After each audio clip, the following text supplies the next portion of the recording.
My name is Elise. I'm 42, and I've been married for nearly 18 years. From the outside, my life probably looks fine. Polished. Respectable.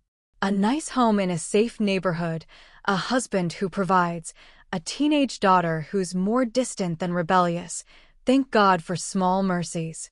I make decent meals. Keep up appearances. Smile when I'm supposed to. And most days, I don't even have to try too hard to pretend. But there's something no one ever sees in photos or hears in the quiet in-between moments of a dinner party: the emptiness. It wasn't always like this. I married Daniel when I was 24, full of hope, full of fire. He made me laugh back then. He used to dance in the kitchen with me barefoot, dip me under flickering lights, whisper ridiculous things just to see me blush. We had passion once. A kind of wild devotion. But life, it wears you down in places you don't even notice until something or someone presses against them and you flinch. I didn't mean for any of this to happen. I didn't go looking for trouble. That's what I tell myself when the guilt creeps in at night, curling up beside me where Daniel should be. But the truth is, the cracks were always there. They just hadn't been tested. Until he showed up. He wasn't supposed to matter. Just another name passing through our lives for a few weeks. A friend of Daniel's coworker. A favor, really. He needed a place to stay while he helped with some tech project in the city. He was younger. Polite. Grateful. I didn't even give him a second look at first. But then there was that night. I had just finished clearing the kitchen. Daniel was already upstairs, headphones on, watching some political commentary show I couldn't stand. And Liam, was still sitting at the counter, sipping the tea I'd offered out of politeness. It was the way he looked at me. Not in that overt, hungry way that makes your skin crawl, but like he was really seeing me. Like I was worth watching. Worth listening to. He asked me if I used to paint. Not do I paint, did I? Like he saw something in me I hadn't shown in years. My heart stuttered. I hadn't picked up a brush in a decade. How could he know that? I think that was the moment I started to unravel. It wasn't sexual. Not yet. But it was intimate. Emotionally charged in a way that caught me completely off guard. I found myself lingering a little longer near the counter. Asking him about his work. Laughing more easily. And it wasn't that Daniel was cruel or inattentive. He just stopped looking at me a long time ago. Not out of malice. Just the slow, quiet erosion of familiarity. I became background to him. Furniture. Comfort. But Liam? He looked at me like I mattered. Like every word I said had weight. Like I was still interesting. Still a woman.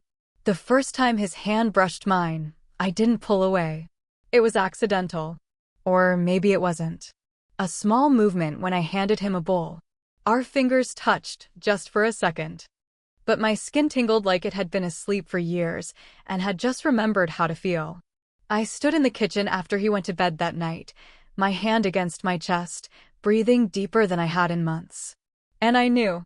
Something had started. I didn't want to call it what it was, not yet. That made it real. Dangerous. But my body had already betrayed me.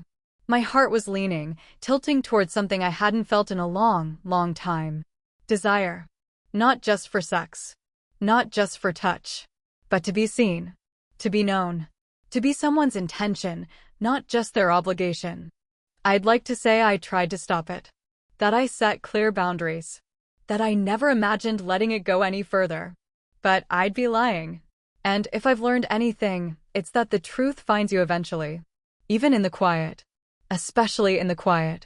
His name was Liam. 27.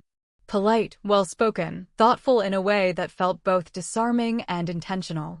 The first few nights, he stayed out of the way, helped clear the table, complimented my cooking without sounding rehearsed. I told myself it was just good manners. That I was just being warm, hospitable. Nothing more. But the way he watched me made that lie harder to believe. It wasn't obvious, at least not to anyone else. Daniel didn't notice. He barely looked up from his phone most evenings. But Liam, he noticed everything. He noticed when I cut my hair shorter one afternoon, a half-inch trim that no one else mentioned. He noticed the way I arranged the plates by color. the books on the corner of the side table. He even asked what perfume I was wearing, said it reminded him of jasmine blooming at night. And the way he said it made my stomach knot. He wasn't trying to seduce me. That's what made it worse. Or maybe better. I don't know anymore. He was just present. And God, I didn't realize how starved I was for that. Daniel had offered to let Liam stay in our guest room for 2 weeks while he was between apartments.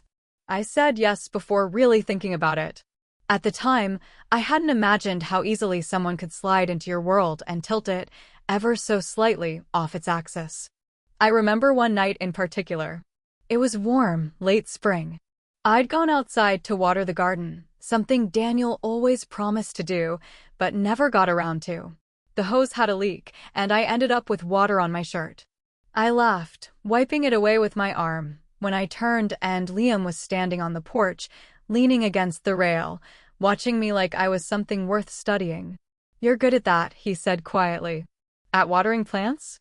I teased, trying to keep it light. He smiled. "At bringing things to life." I don't think I even responded. My breath caught somewhere between my chest and my throat.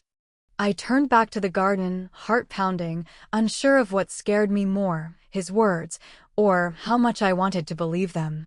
The tension between us built slowly. We never touched again, not then.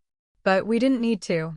Every shared glance, every lingering pause in conversation, every time our hands reached for the same coffee mug, it was like we were building something just beneath the surface. A private language neither of us dared speak aloud. At night, I'd lie in bed next to Daniel, his breathing slow and even beside me, and I'd stare at the ceiling, rewinding every moment with Liam like a film I couldn't stop watching. I hated myself for it, but I didn't stop. He was just a guest. That's what I kept telling myself. Just a temporary presence in our home. He'd be gone soon, and maybe this ache would fade with him. But deep down, I knew. It wasn't about him being in our home. It was about what he'd stirred inside it. Inside me. He'd unlocked a part of me I didn't realize had been sealed shut. Not just desire, but attention, curiosity, a sense of being seen. Not for what I provided or held together, but for who I was, still am, underneath all the roles I've played. Wife. Mother. Caretaker. Provider. He didn't see those labels. He saw me. The truth is, I didn't want to lose myself again once he left. And I think that's when it began to shift from harmless to dangerous. From accidental to deliberate. I hadn't acted on anything, but I was letting something grow. A hunger. A question. A spark I knew better than to fan. And still, every time he looked at me like I mattered, I let the flame rise a little higher. He was just a guest. But I already knew he wasn't leaving empty-handed. It was subtle at first. Barely a touch. Not even something you could call inappropriate if you weren't paying close attention. It happened while I was reaching into the cupboard for a mug. Liam was right behind me, closer than I expected, and when I turned, his hand brushed the small of my back. Just a graze, barely there, but I felt it everywhere. It wasn't the contact itself that made my breath catch. It was the way he didn't rush to move away. How his hand hovered, like he wanted to stay longer but knew better. I froze. He didn't apologize. Didn't stammer or make a joke like some boy caught in something he shouldn't have been doing. He just looked at me calm, steady, and said, "Sorry." One word. But in his voice, it felt like something else. Like, "I didn't mean to touch you like that, but I wanted to." And the worst part was, I didn't step back. I didn't tell him it was wrong. I didn't even pretend I didn't feel it. I just stood there, the mug still in my hand, my breath caught in my throat like a secret I wasn't ready to release. That night, I sat at the edge of the bathtub, towel around my shoulders, and stared at myself in the mirror. My skin felt electric, tingling with something I hadn't felt in years. Not lust. Not exactly. It was awakening. Like the part of me that had been numb had finally started to stir. And I hated how much I liked it. Daniel didn't notice anything had changed. He kissed my cheek on his way to bed, told me to remind him to pay the gardener, and slipped under the sheets without a glance. I watched him from the bathroom doorway, that familiar ache returning to my chest, Not because he was cruel or absent, but because he hadn't touched me like that in years. Not like he meant it. Not like he remembered who I used to be. But Liam, he didn't even know who I had been. And somehow, that made his attention feel more real. He wasn't comparing me to the woman I was at 25. He saw me now in my faded robe, with lines around my eyes and a little softness in my hips, and something in his gaze said, "You're still beautiful. Still worth touching." Over the next few days, things shifted quietly, dangerously. Our conversations grew longer. Our silences thicker. When I reached for something, he was already there. When I laughed, he held my eyes for a second too long. And every time I felt him near me, I wondered what it would be like to just let it happen. To lean in. To fall. One afternoon, Daniel was out running errands, and Liam was in the kitchen, scribbling notes in a leather-bound sketchbook. I walked in with a basket of laundry and paused when I saw him, brow furrowed, lips slightly parted in focus. He looked up, surprised, and smiled. "I was drawing you," he said simply. My heart thudded. "What?" I asked, laughing nervously. "I didn't mean to. I just started sketching. Your hands. The way you tuck your hair behind your ear when you're thinking." I don't know what possessed me, but I stepped closer. "Let me see." He hesitated, then turned the sketchbook around. And there it was, rough lines, delicate shading, but unmistakably me. Familiar and unfamiliar all at once. Like a version of myself I'd forgotten existed. "I don't look like that," I whispered. He didn't argue. Didn't try to flatter me. Just looked at me and said, "That's how I see you." And I felt it again, that deep, warm ache. A longing not just for his hands, but for his eyes. For the way he noticed me.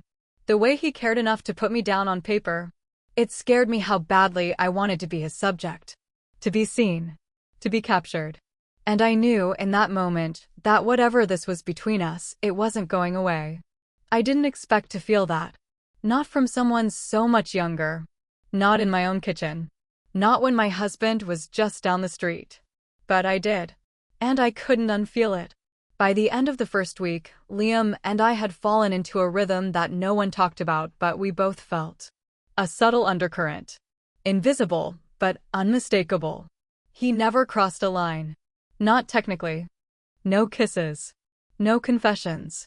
No late-night visits behind closed doors. But everything in his presence pulled at me like gravity. And I stupidly, selfishly, kept letting myself drift toward it. I would find reasons to be in the same room. To offer him coffee, to ask about his day, to comment on the weather as if that somehow justified the way I stared too long at the lines of his mouth when he smiled.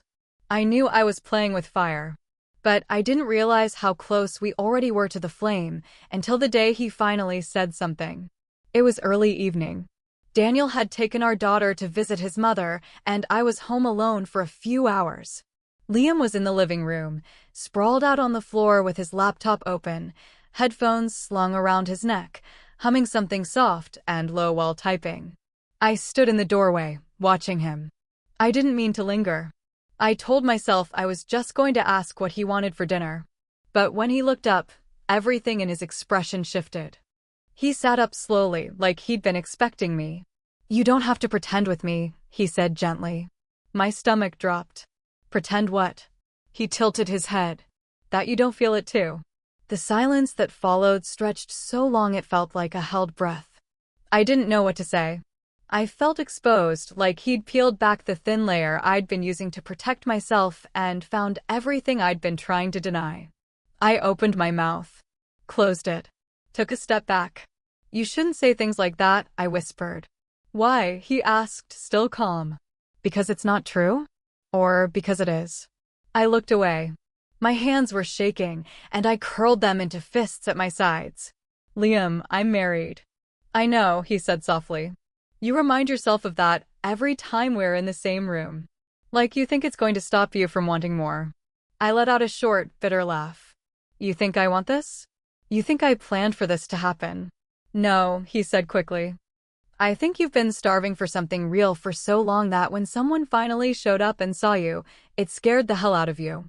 I stared at him, tears stinging my eyes, not because he was wrong, but because he was terrifyingly right. You shouldn't say things like that, I repeated, softer this time. He stood then, taking a slow, careful step toward me. Not too close. Just enough. Just enough for me to feel him. His voice dropped lower, almost a whisper. I'm not trying to hurt you, Elise. I'm not even asking for anything. Then why are you doing this? I asked. Why are you making it harder? He smiled faintly. Because I can't stop feeling it either. And I'd rather risk telling the truth than spend one more night pretending I don't look at you and want to know everything. I turned away from him, afraid of what my face was showing. He wasn't forcing anything. That's what made it worse. He wasn't manipulative. He wasn't cruel. He was simply honest. Calm. Steady. Like he was giving me the option to walk away.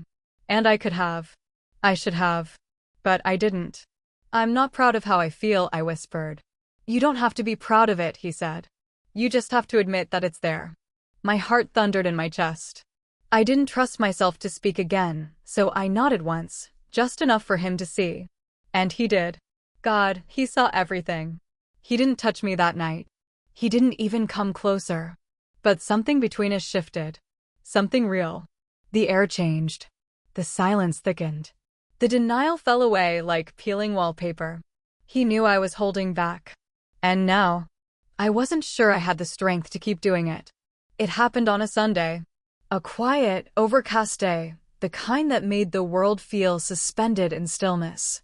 Daniel had taken our daughter on an overnight trip, some father-daughter hiking thing they'd planned for weeks. I stayed behind, claiming I had a migraine. That wasn't true. But I needed space. I needed to breathe without the weight of pretending. Liam was supposed to be gone for the weekend too, staying with a friend downtown. But when I walked downstairs in my robe, thinking I had the house to myself, I saw him standing in the kitchen in his t-shirt and bare feet, pouring coffee like he belonged there. I stopped in the doorway. I thought you weren't coming back till tomorrow. He looked up at me quiet. Plans changed. And that was it. That was the moment. There wasn't a spark. No dramatic music. Just a look. And something in me gave way. I should have turned around. Gone back upstairs. Closed the door and buried the feeling. But I didn't. I walked past him, barefoot on the cold tile. I reached for the sugar beside the sink, and as I did, my arm brushed his. We both paused. The silence between us pulsed like a heartbeat. When I looked up, his face was already close, so close I could see the soft freckle just beneath his lower lip. I didn't mean to look at his mouth. But I did. And the moment I did, it was over. He leaned in slowly, as if giving me every second to say no. And I could have. I could have pulled away. Could have stepped back and shaken my head and ended it before it began. But I didn't. I stood there, robe slipping slightly from one shoulder, heart thudding in my chest, and I let him kiss me. It wasn't wild. It wasn't fast. It was reverent. Like he'd been thinking about it for days and wanted to memorize it. His hand came up gently to my jaw, thumb brushing my cheek, and I swear my knees almost gave out from the way he held me, like I was something fragile, something sacred. I kissed him back. Without hesitation. Without guilt. Without shame. Because in that moment, there was nothing but truth.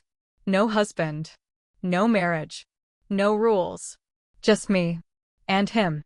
And the way our bodies fit like puzzle pieces we'd been waiting to find. He didn't rush me.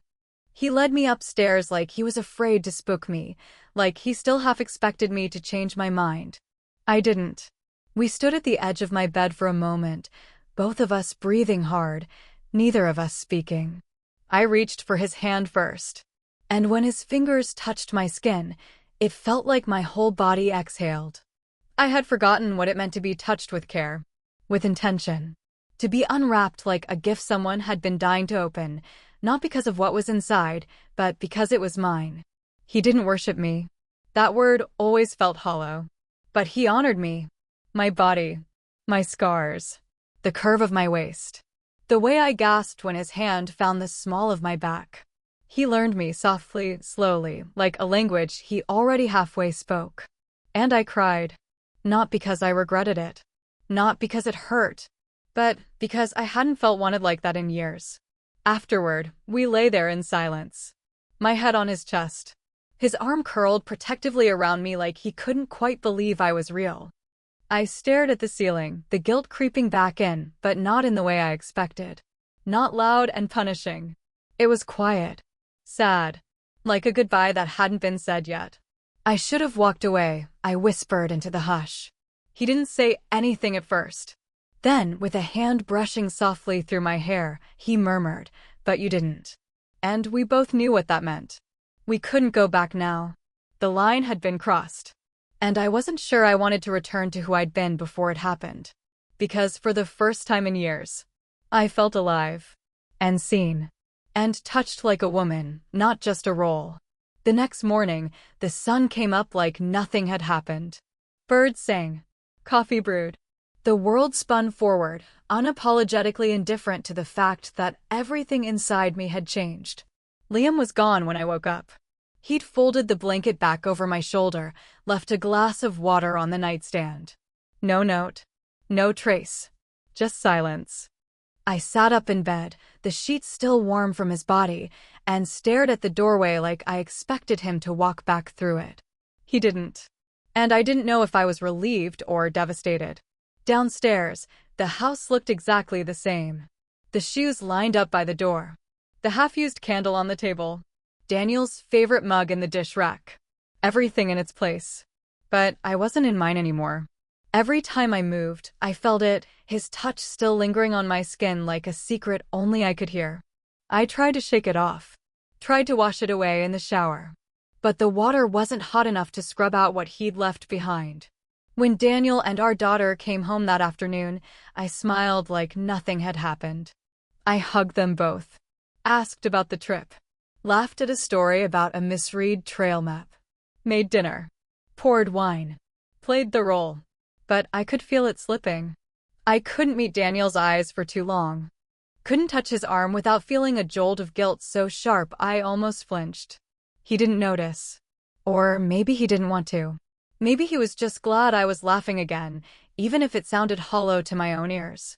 That night, as he undressed beside me, something inside me recoiled. His movements were familiar, practical, automatic. He kissed my cheek like he always did. Reached for the lamp switch. The lights went out.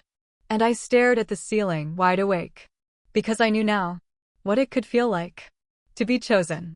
To be touched with intention. To be wanted, not just claimed. The comparison wasn't fair. But it was real. And once you taste something honest, it becomes impossible to swallow anything that isn't. In the days that followed, I tried to carry on. But I kept catching myself drifting, my mind replaying the way Liam had traced his fingers down my spine, how he'd whispered my name like it was something fragile. Not a possession. A person. I started noticing how Daniel never asked me how I was feeling anymore. How we could sit at the same table and not say more than 5 words. How I'd been disappearing slowly for years, one unnoticed silence at a time. The problem wasn't that I'd cheated. The problem was that I finally understood why. Because the woman I'd become, quiet, careful, numb, was not the woman I'd dreamed I'd grow into. Somewhere along the way, I'd traded fire for predictability. Passion for peace. And maybe that made me a good wife. But it made me a stranger to myself. I caught Liam alone in the hallway 2 days later. He was holding a folder, heading toward the guest room, but he paused when he saw me. We didn't say anything for a moment. Then he asked, quietly, "Are you okay?" And the way he said it broke something open in me again. No one had asked me that and meant it in years. "I don't know," I answered honestly. He nodded, like he understood. He didn't reach for me. Didn't push. Just stood there, holding space for me like he always had. "I can leave if you want me to," he said gently. And for a second, I wanted to say yes. "Yes, please go. Make this easier. Let me pretend this didn't happen." But I couldn't. I couldn't lie. Not to him. Not anymore. "No," I whispered. "Don't go. Not yet." Because pretending was exhausting. Because lying to myself felt heavier than the truth. Because he saw me, and that had become something I couldn't unsee either. I couldn't keep pretending. Not in the kitchen. Not in my bed. Not inside this version of myself I had outgrown. Something inside me had been lit. And even if I buried it, even if I never touched him again, the flame was already burning. It's been 3 months since Liam left. He didn't say goodbye the way I expected. No dramatic final kiss. No confession. Just a quiet morning, a packed bag, and a soft knock on the doorframe of the room I was folding laundry in. "I think it's time," he said. I looked up from the warm towels in my lap, heart already bracing. I'd known this would come. That it had to. That the space he occupied in our home, in my mind, wasn't his to keep. But I wasn't ready. I wasn't sure I ever would be. "Okay," I whispered. He stepped inside slowly, his expression unreadable. "I don't want to make this harder than it has to be." "It's already hard," I replied. We stood there in silence. It was different this time. He wasn't waiting for permission. And I wasn't asking him to stay. Finally, I said the only thing that mattered. "Thank you." He looked at me then, really looked. And I saw it in his eyes. The truth neither of us had spoken out loud. "I didn't come here to break anything," he said softly. "I just couldn't pretend you didn't matter." "You didn't break me," I said. "You reminded me I was still whole." He smiled, but it was sad. Like he knew this had always been temporary. Like maybe we both did, even at the height of it all. And then he was gone. Just like that. And the house was quiet again. Daniel never found out. At least, not in the way people expect. He never asked, and I never offered. We still sleep in the same bed. Still make polite conversation. Still function as partners in the mechanical way that long-term couples sometimes do. But I know he feels the difference. He touches me less now. Looks at me with a question in his eyes that he's too afraid to say out loud. And I've stopped pretending I'm still the woman he married. Because I'm not. I walk differently now. Slower. More aware. I've started painting again. Nothing dramatic, just watercolors on the patio on Sunday mornings. The kind of work that doesn't ask to be seen, but still demands honesty. I wear the gold necklace Liam gave me, a small, delicate charm in the shape of a flame. I told Daniel it was something I bought online. He didn't ask further. Some days I think about reaching out to Liam. I imagine what I would say. Would he want to hear from me? Would he remember the way I cried in his arms, the way I told him I felt alive again? But I never do. Not because I don't care. But because the point was never to keep him. It was to find myself again. He wasn't a mistake. He wasn't a betrayal of my marriage. He was the moment I woke up from a life I didn't realize I had fallen asleep in. He touched me like no one had, not just with his hands, but with his attention, his care, his stillness. He didn't rescue me. I wasn't broken. But he held a mirror up to my soul and waited until I stopped looking away. And for that, I will never regret him. People always ask what it takes for someone to cheat. They imagine drama, neglect, fights, a villain, a victim. But the truth is quieter than that. Sometimes it takes nothing more than being truly seen after years of invisibility. Sometimes it's the simple brush of a hand that reminds you you're still here. Still real. Still yours. I carry that truth with me now. Not with shame, but with clarity. I let him in. Not because I was weak, but because, for once in my life, I chose myself. And for the first time in years, I don't regret it. Not even a little.